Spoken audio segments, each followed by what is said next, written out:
Onur, hastaya bir serum takalım. İyice dinlensin. Tamamdır hocam.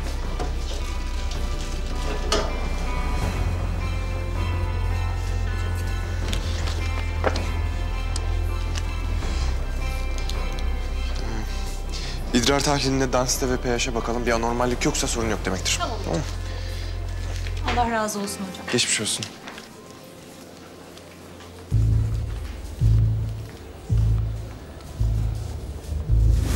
Şimdi mekanın konumunu atıyorum. Unutma saat 7'de oradasın. Sakın geç kalma.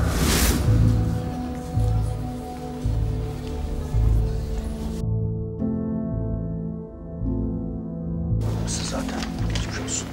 Ömer hocam siz nereye? Ömer hocam! Şimdi dönersem çıkamam. Çıkamazsam asla Gümüşok'a dönemem. Dönemezsem burada kalırım. Hayatım kararır. Çürürüm burada. Çıkmam lazım. Hızlı, hızlı, hızlı. Ömer hocam zehirlenme vakası. Geç. Hızlı.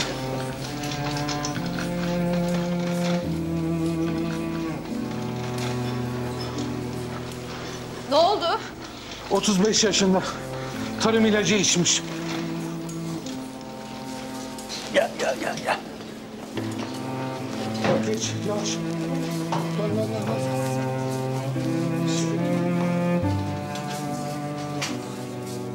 Kapı bende. Onur sahip. 2, 3.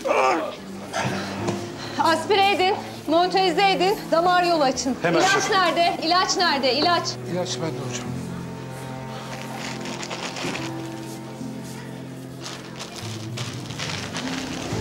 Sizi dışarı alalım. Tamam, elimizden geleni yapacağız. Siz hiç merak etmeyin, tamam mı?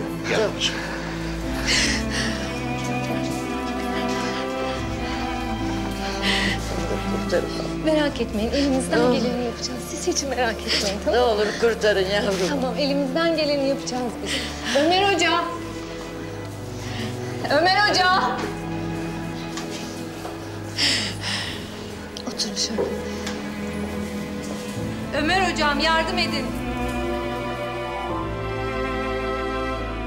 Ömer Hocam! Size ihtiyacımız var.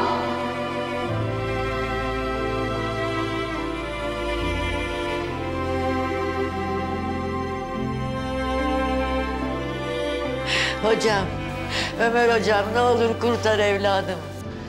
Yalvarırım evladımı kurtar ne olur hocam.